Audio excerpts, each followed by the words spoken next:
you for having me, and thank you for coming. It's always a delight to talk to women. So let me, let me start by just really reiterating some of what Jerry just said, just for the context of what I'm talking about today, to see where women are. So this is a pyramid that represents women's representation in the hierarchy, across the hierarchy, from manager all the way up to CEO for the Fortune 500.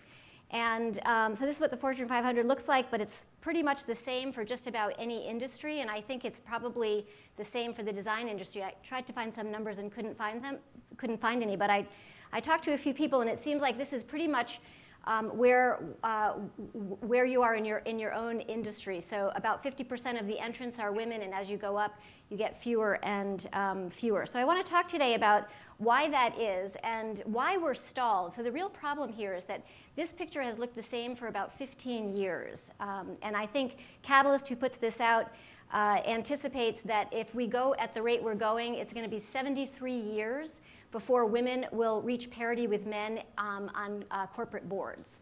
So today my agenda is to talk a little bit about the impediments that I've seen to women's advancement in my own research and in the research in my field, what you can do about it as women, and then also what organizations can do. And if I have time, I'm going to talk a little bit about the work that we're doing at Harvard Business School. So the first thing, cultural context, gender stereotypes. I think the most pernicious stereotype out there is that women lack ambition. How many of you have heard this stereotype about women? Not too many of you. Okay, so I think it's very pervasive, and I want to suggest that it is false, and I would reframe that and say it's not that women lack ambition, it's that they lack support for their ambition. So let me tell you a little bit about how I see that. Some of you may have heard of the double bind. So these are the kind of cultural messages that we get as women. So to start, we, as women, the kind of cultural stereotype about us, what we're supposed to be like and what we supposedly are like, is warm, nurturing, communal. But when we look at what are the characteristics of a leader, what we see are primarily those that we conventionally associate with men. So competent, assertive, decisive. And the problem, of course, is that those two are in conflict. So that sets up a dilemma for women that I want to talk about. And I don't know if you can see the caption to this little cartoon. It says, "But when a woman has someone's head cut off, she's a bitch." So in a nutshell, this is really what I'm talking about. I want to share some findings from some research that talk about what are the implications, that tell us a little bit about the implications of this double bind and illustrate it. So this is a study that was done by some colleagues at NYU. And it's an experiment that was done on a case that was written by a colleague of mine at Harvard Business School. So the case is about a woman named Heidi and she's a very successful entrepreneur. Some of you may have heard about this study because Sheryl Sandberg references it in her TED Talk. So this is a case that was written primarily to have a strong woman protagonist in the classroom, in the Harvard Business School classroom, and in classrooms in business schools around the world. And what many of us noticed when we were teaching the case is that our students didn't like Heidi. So she's very successful. She's an amazing networker, and it was created for a course called Power and Influence. So some colleagues decided that they would change the name from Heidi to Howard and see if the reason that our students didn't like this protagonist had anything to do with her gender. So they put the case out there exactly the same, just changed the name and changed the pronouns, and then asked students to evaluate the style, competence, likability, and whether or not they wanted to hire the protagonist. So the outcomes, the good news is that both Heidi and Howard were rated as equally competent. The bad news is that he was rated as more genuine and kind. She was seen as more self-promoting and power-hungry. He was more likable, and he was more likely to be hired. So there's nothing different about these two people. Exactly the same, just change the name and change the pronouns. And the more aggressive they perceived her, the more they disliked her, but there was no relationship between aggressiveness and likability for him. Okay, so here is an image from the internet. There are many, many like this, and I think about this as a kind of cultural oxymoron. If you think about a powerful, ambitious woman, it's almost as if the culture can't tolerate the two together. And so with Hillary, there are many depictions of her like this, where basically the culture had to see her as almost male. They couldn't put those two together. And here's another one, which I won't linger on because I find it rather disturbing. But there are lots of images like this, and it's not just in the US, it's really around the world. And so the challenge for ambitious women is this double bind. If they display competence or emulate a masculine leadership style, they're going to be respected but not liked. But if they enact a more conventionally feminine style, they'll be liked but not respected. So in essence, women face a trade-off between competence and likability. So what's a woman to do? Well, if you look at some of what the popular press will tell us, you'll see books like this one. So the title here is Play Like a Man, Win Like a Woman. I'm not exactly sure what that means. But this one over here, Nice Girls Don't Get the Corner Office, 101 Unconscious Mistakes Women Make That Sabotage Their Careers. So I actually haven't read these books, but when I see these titles, what they convey is that what we need to do as women is be hyper-focused on the image that we are presenting, that we're putting out there. And the idea is to be just enough feminine so that you'll be liked, but sufficiently masculine in displaying competence so that you'll be respected, and to be constantly walking that fine line. And I have a problem with that kind of message. And part of it comes from the way I think about leadership. So we're here as part of the Women's Leadership Initiative. So let me say a little bit about just how I define leadership. And this is a definition that many of us use at Harvard Business School. So there's nothing gendered about this. But leadership is enabling other people to bring their best selves forward in service of a meaningful goal. And I want to emphasize two parts of this. Enabling other people, so leadership is really about building the capacity of others in service of a meaningful goal, so a purpose, something that people are collectively invested in and that has to do with elevating the collective good. And I'm borrowing from Simon Sinek here in his TED Talk. He's talking about marketing, but I am applying this to leadership. So he says, people don't follow you because of what you do. They follow you because of why you do it. So all of this focus on how we're behaving and not enough emphasis on why, on what is their leadership purpose.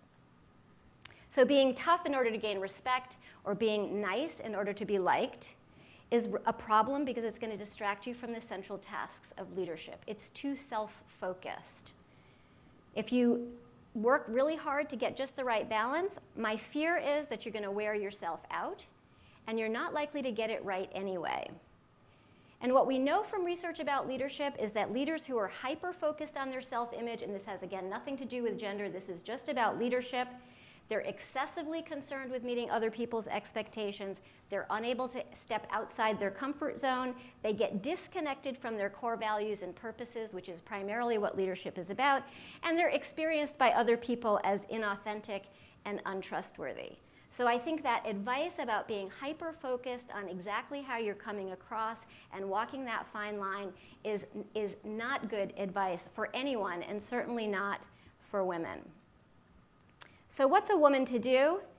My suggestion is that we do what all effective leaders do. We pursue purposes that are aligned with our personal values and that are oriented toward advancing the collective good, and that's what engenders trust and loyalty. So as a leader, and I'm talking about a definition of leadership that doesn't require that you be in a position of formal authority. Anybody can exercise leadership by this definition.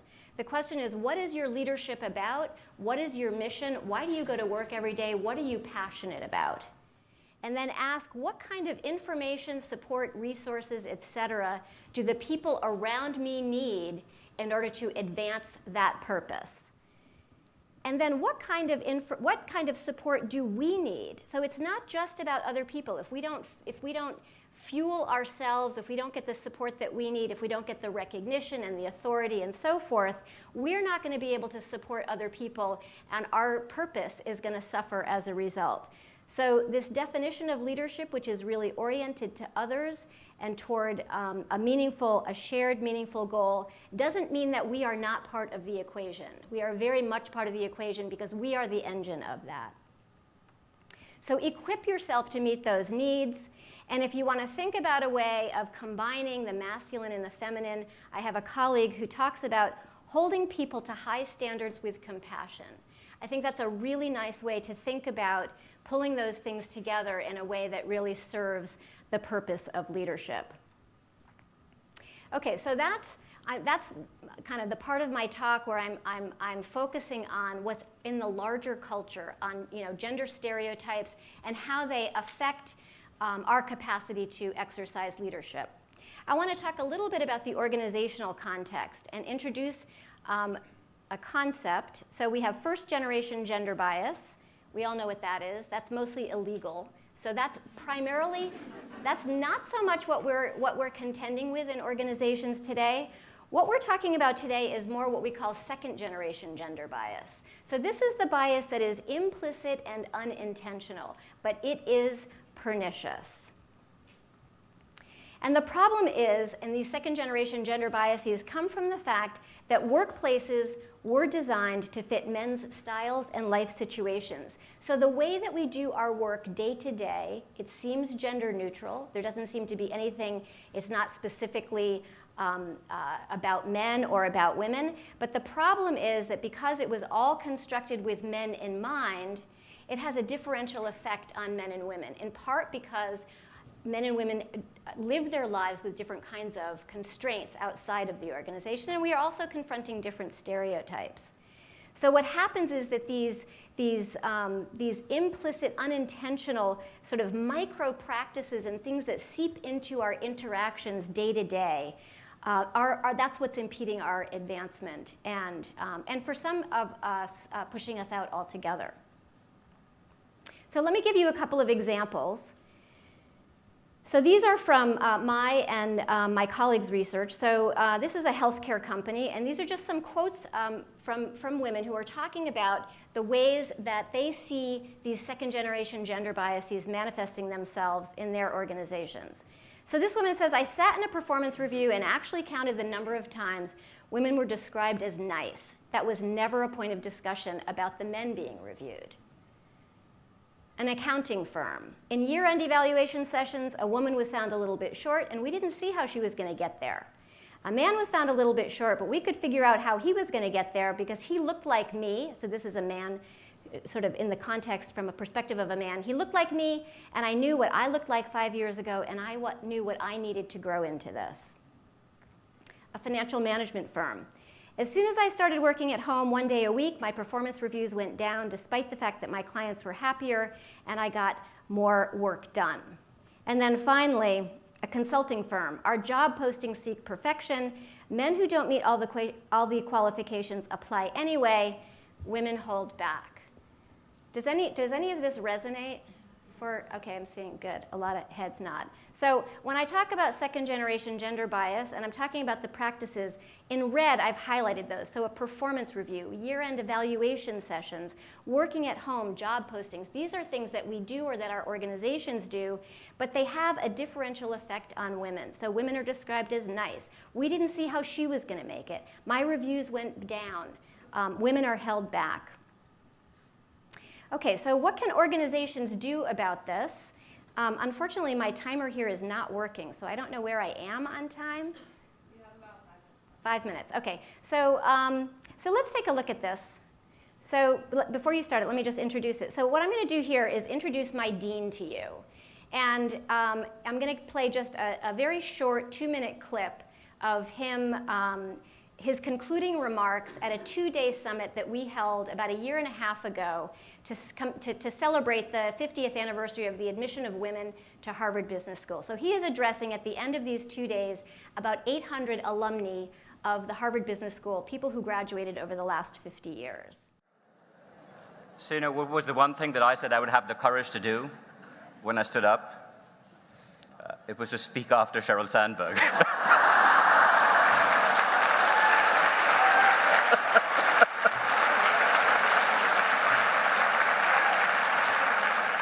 To follow Ann Moore and to follow Sheryl Sandberg on this stage, you better be brave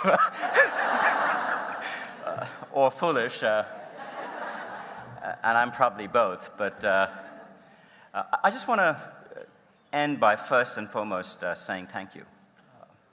As I have spent the last 2 days here with all of you, I have just been awash with gratitude. It is just one of those moments in which I have felt just deeply grateful to all of you.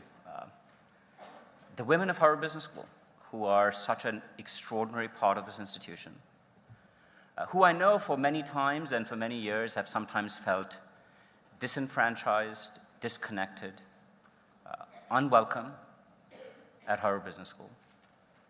I hope that changes. If there is one thing that I hope this event will do, is it will change the relationship that each of you have with this remarkable institution. Because you deserve better and we deserve better. We need you.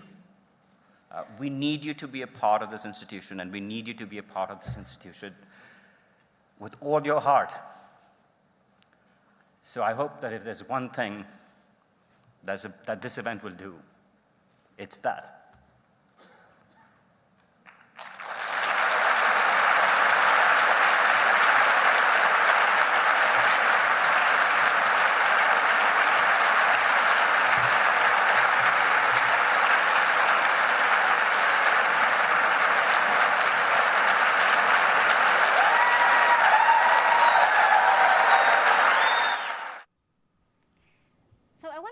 That clip because I found it very moving. I was sitting in the front row when he was closing out, and what I found so moving about it was how passionate he is and how much he cares. I hope that came out in this little clip. I think that's hugely important. Our leaders really, and we need to be passionate about the situation that women face in organizations today.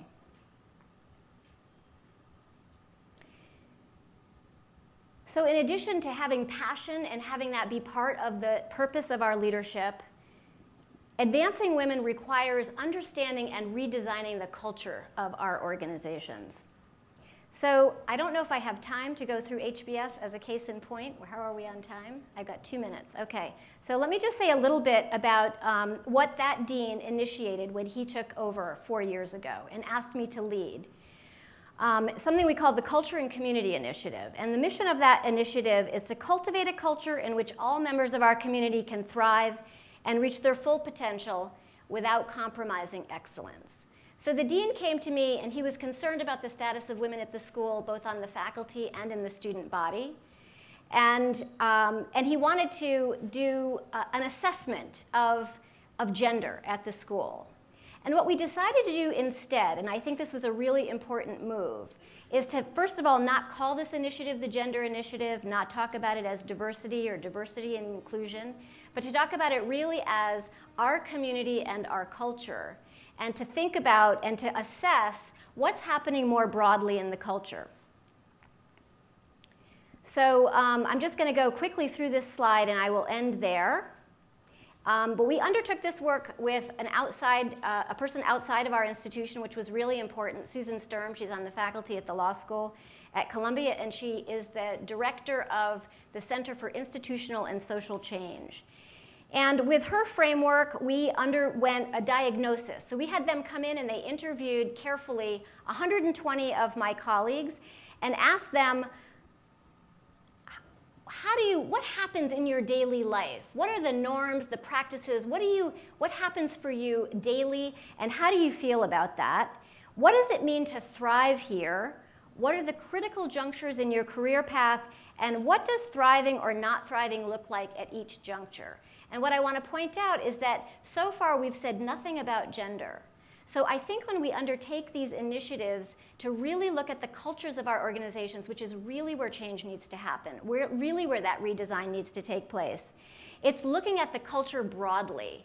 It's not targeted special interest groups. I think those kinds of change efforts, and I've seen these and I've studied them and I've led them over the years, and they tend to make very minor change. I think we need to be looking much more broadly, and then we ask, okay, this is how the organization functions in its day-to-day culture, then are some groups systematically less able to thrive? And then identifying patterns in thriving and not thriving. And here's where we are today with experimentation and change. So we did this whole study. We engaged the entire faculty in a series of small group meetings to talk about what the findings were. We're now identifying high leverage task domains in which to experiment. These are domains that affect everybody. So the question is, where are the broader pain points in the organization? Where is the energy? Where is the leadership? And then assessing that impact once we make a change to see, is it having an effect on the groups that we know to be marginalized in the culture, or are we undertaking change that's just making the rich richer and the poor poorer? So I'm going to stop there because I think I don't have any more time, and happy to answer any questions about it.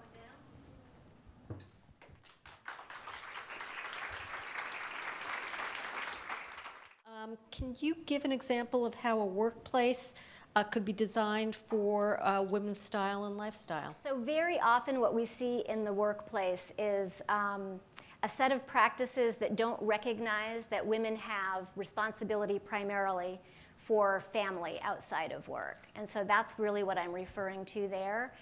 So it can be anything from meetings that are held late in the day or early in the day when it's difficult for women to get there because they're responsible for child drop-off and pickup. It can be organizations that require face time where you have to be sort of always present. And so a lot of people, when that's the norm of the organization, when you demonstrate commitment by being present in the organization, people who are able to tend to hang around a lot. They're not necessarily getting a lot of work done. Right? But it's the way that the organization recognizes commitment. You have to be present.